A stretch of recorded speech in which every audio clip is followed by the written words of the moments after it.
Business එකක් develop කරන්න කොච්චර කාලයක් යනවද? බිස්නස් එකක් ඩෙවලොප් කරන්න එච්චර කාලයක් යන්නේ නැහැ.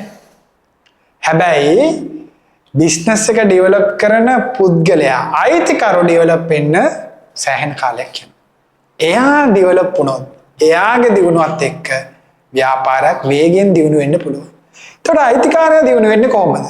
එයාගේ අධ්‍යාපන පසුබිම, එයා දියුණු කරගත් කුසලතා, සායාගේ දැනුම, අවබෝධය, අවදානම් දැරීමේ හැකියාව මේ ආදී පෞද්ගලික කුසලතා වලින් එයා පිරිපුන් වුණාට පස්සේ තමයි ඒ පුද්ගලයා අයිතිකරු දියුණු වෙන්නේ.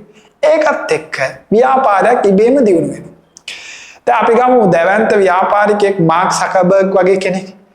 එයාට අද ඔක්කොම නැති වුණොත් එයාට ආපහු ඉන්න තත්ත්වයට ඊටාම කෙටි කාලෙකින් එන්න පුළුවන් වෙයි කියලා මම විශ්වාස කරනවා. මොකද එයා පුද්ගලයෙක් වශයෙන් සෑහෙන දියුණු වෙලා තියෙනවා. එයා අවදානම් ගන්න දන්නවා, ව්‍යාපාරය දියුණු කරන ක්‍රම දන්නවා, උපායන් දන්නවා.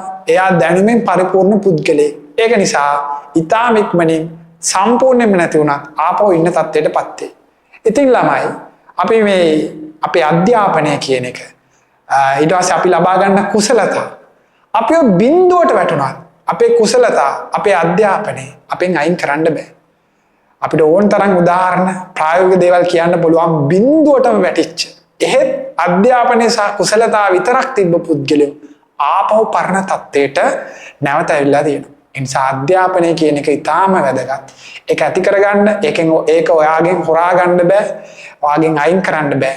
ඔයා බිඳුවට වැටුණත් ආපහු ඉන්න තත්ත්වයටම එන්න ඒ කුසලතාවයන්, ඒ අධ්‍යාපනයන් ආටමඟ පෙන්වනවා. පුද්ගලයෙක් වශයෙන් ඔයා දියුණු කරගන්න, නිතරම අධ්‍යාපනය ලබා ගන්න, දැනුම ලබා ගන්න, කුසලතා වර්ධනය කරගන්න.